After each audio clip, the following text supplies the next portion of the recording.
လာသမီးလာခဏနော်အဒီမွန်လက်ကိုကိုင်တော့သူများတွေဟိုတုံသေးတွေပါလေမိပါဆိုတော့ဒေါ်လေးတို့အမကစားခွင်းနဲ့ခေါ်ခဲ့ရနော်ဟုတ်ပါတော့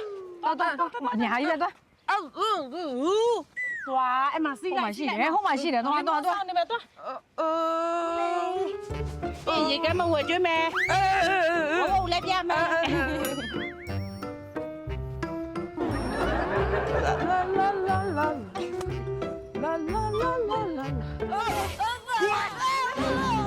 မေဟိုမှာလုံးမနေတယ်မေ